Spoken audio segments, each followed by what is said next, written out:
Bill Goldberg says that Tony Khan is the male Dixie Carter. So I think that's something that you've said.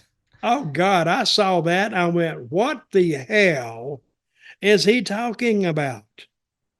I mean, Tony Khan, I don't know how Tony Khan reminds him of Dixie Carter. I don't know. So what did he say? So, speaking with Chris Van Vliet about the talks with Tony Khan, Bill Goldberg had with Tony Khan, and why they did not go any further, the WWE Hall of Famer gave his thoughts on the company, AEW, and how Tony Khan reminds him of former TNA president Dixie Carter. Here's the quote.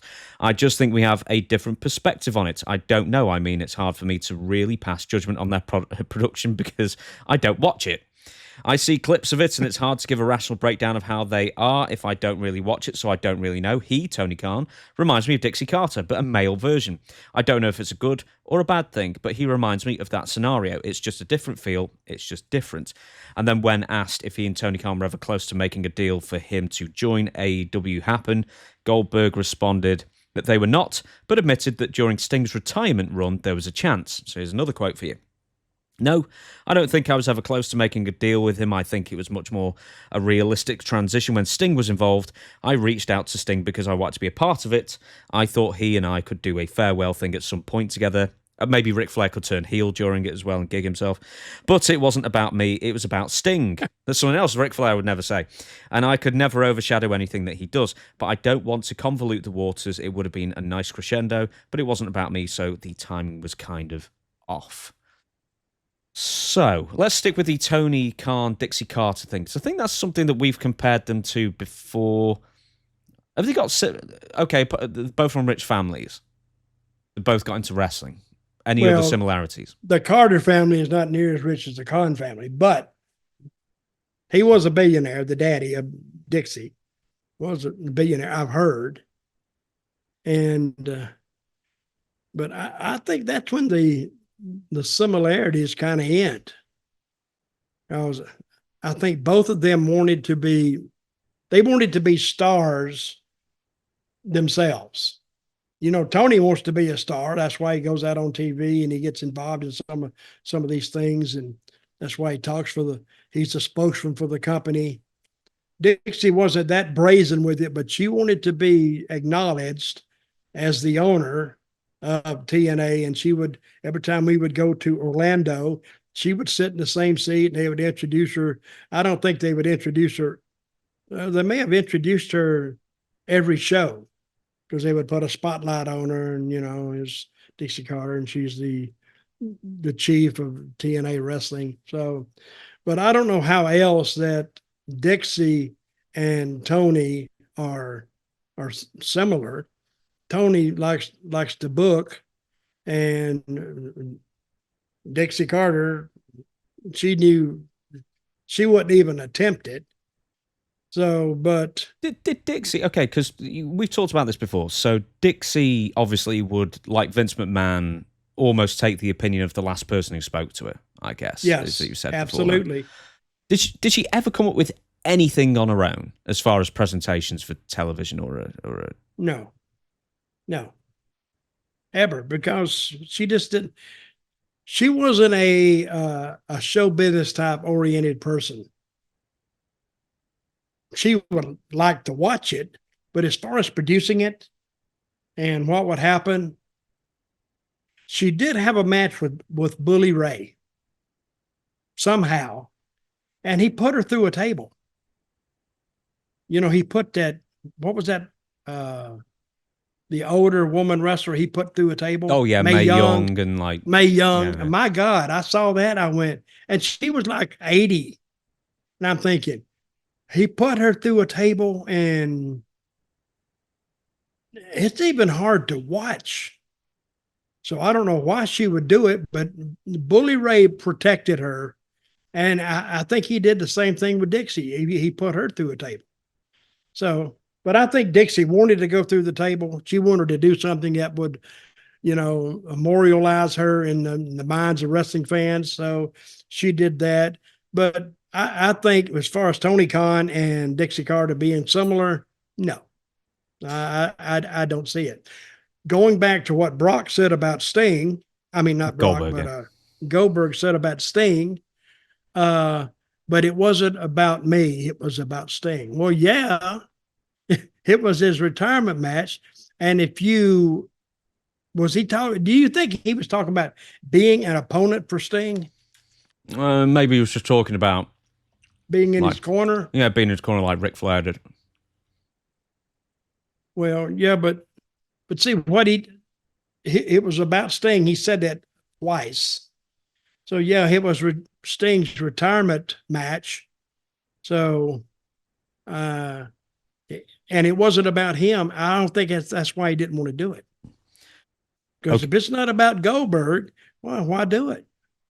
I'm going to That's give what you. I think. I'm going to That's give you what a I couple of think. different things here. Tony Khan actually pays his talent, and not just like the ex WWE stars. I mean, he pays them a lot as well, but Tony Khan pays or even overpays all the talent. I've heard so many stories from TNA guys who said that they wouldn't even pay him a working wage, basically. You know, they couldn't TNA guys. TNA, yeah, unless you were a Sting or a Kurt Angle, or so, then they'd open the wallet. But and especially homegrown TNA wrestlers got paid terribly. It's like even with Stevie Richards. That's why he left. It was 2010. They weren't even paying him a working wage, and you know, he just thought he wasn't worth it, and then he ended up getting a proper job, like so many people do who are in TNA.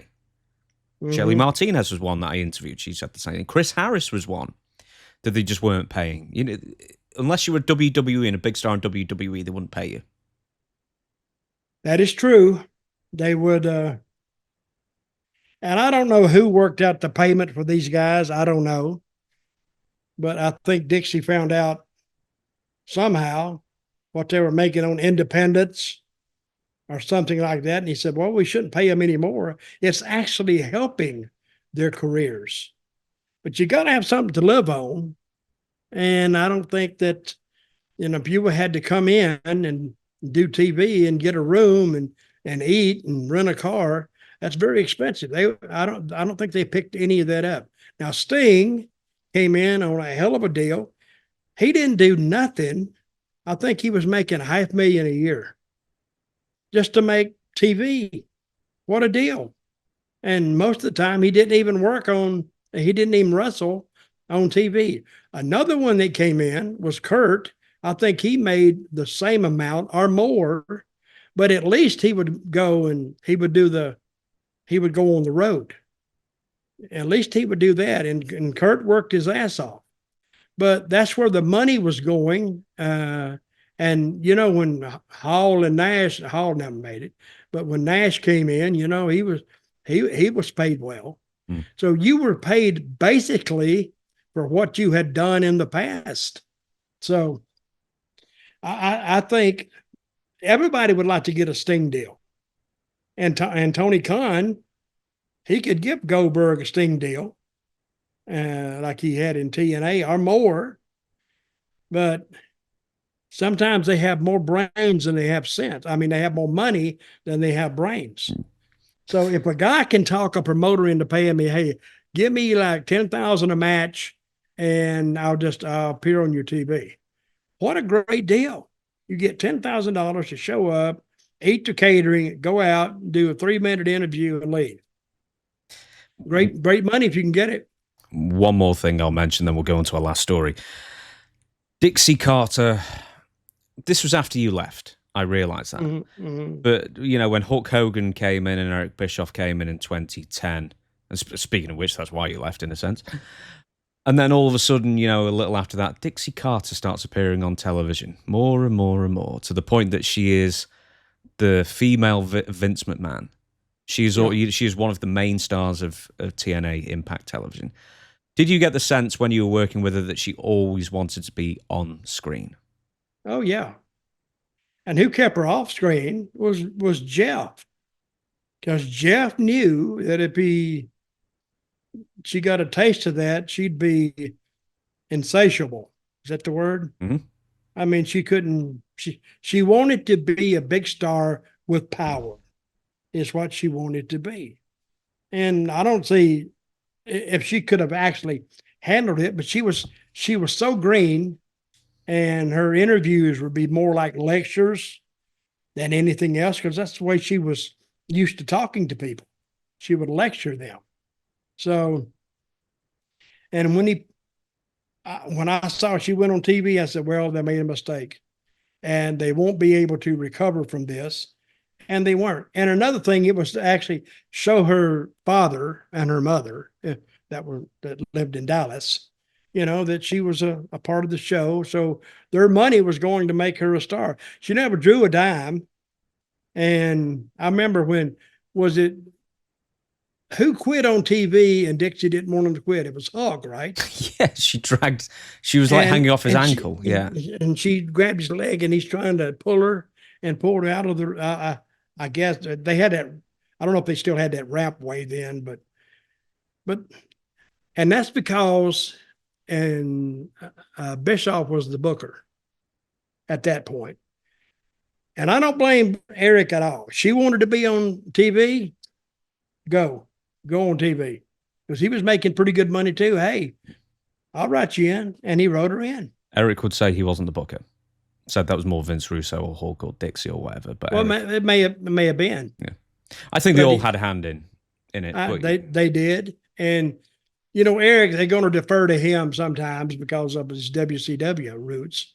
But if they wanted, and if Dixie told Vince, I want to be on TV, but Vince already knew that. I would imagine he wrote her in. But he wrote her in a role that she couldn't handle, and it died the life of a dog, of a suffering dog.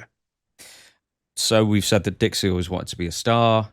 Do you think deep down that Tony Khan wants to be a TV star as well? Because he's made a couple of appearances, he's feared for his life, and then he did that pile driver thing where his head missed the canvas by 3 feet. But, yeah. Without a doubt, he wants to be a big star. Because, listen, he said he's been a lifelong wrestling fan.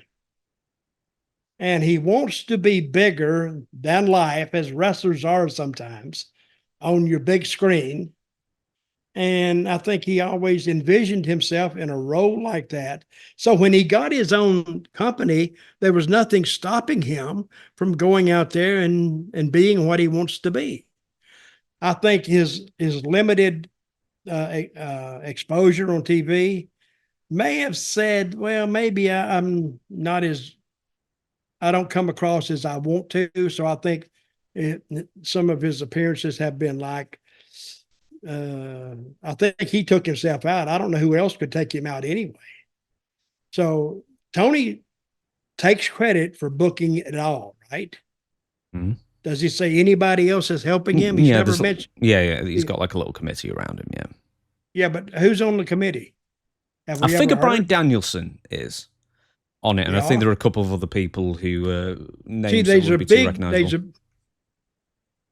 There's a big difference between being a wrestler and being a booker, because you got to think of being a booker. You got to think of other things but yourself. Brian, and I'm not saying that he's not qualified, but he'll think of things for himself, but he won't. But you got to think of everybody. How many talents on that AEW roster are more or less just forgotten? Half of them at least. So I think they could do more with their backstage segments. And that's how cheesy it looks. It just looks, when you look at WWE TV and the way they open up, they got that new opening. It's really, when you're watching it, you're saying, damn. Because I watched it the other night. I hardly ever watch the opening, but I watched it. It comes on like a Broadway show. It smacks you in the face. Hey, look what we can do. And then they lay it down, they open up the show. The lighting is good. The crowd is good. The announcing is clear and concise. The matches are good. They tell good stories. WWE today, and I'll tell you about this email guy. They say you can say that. I mean, you don't have enough kind words to say about WWE, but all you do is trash AEW. And they said, we think you're on the WWE payroll. I wish I was on their payroll, but I'm not. And if I'm going to sit out here and tell people that there's a difference, I need to be telling the truth. There is a huge difference between the two productions, a huge difference. And I don't think you need to be in the business for 30 years to say that. I think you could ask a 10-year-old kid, okay, what show did you enjoy more? And they'll tell you WWE show, because they tell stories. Old Time Booker told me one time, he says, tell stories that even a 10-year-old kid can understand. And then it translates to everybody, and it does. So that's what I always tried to keep your angles clear and contained, and don't spread them out everywhere, because when you spread them out, you enter dilution phase and it's hard to get it back. Just before we get to the end story, the match I sent you with Omos versus Mustafa Ali, that was in 2023, right? So yep. Kevin Dunn was still there. I hadn't realized how much the production had changed in 1 year. And I don't mean just the camera angles. I mean, everything was so red. I know it's Raw, but the apron LEDs were just hard red, and all the LEDs around the ringside were all red, and it was a really red product, and just the color just seemed I didn't like it. And then compare that to 2024, it's just a lot more bright, like real life colors, not dominated by one, a blue or a red or whatever the show might be.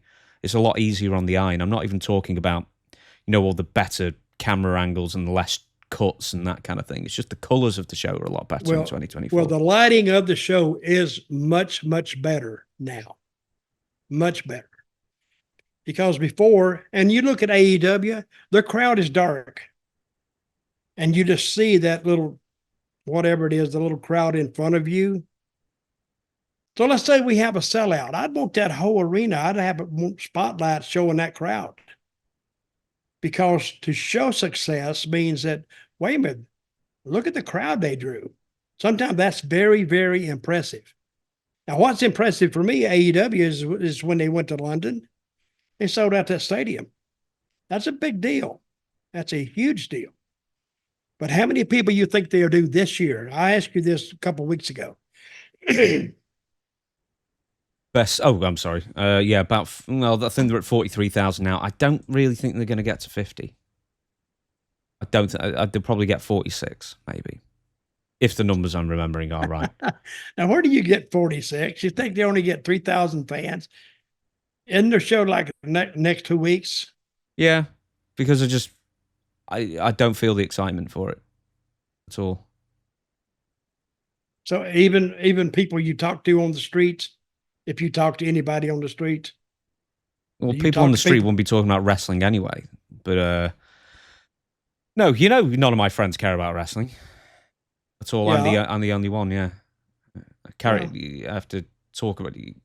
No, I don't talk to anyone about wrestling. This is my wrestling therapy.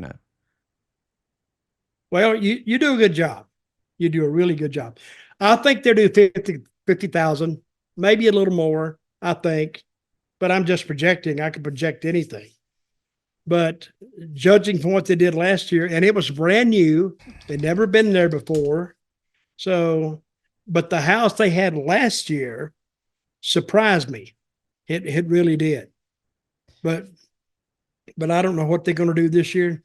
But England and the UK was always a strong, strong market for WWE, as was Europe. Strong market.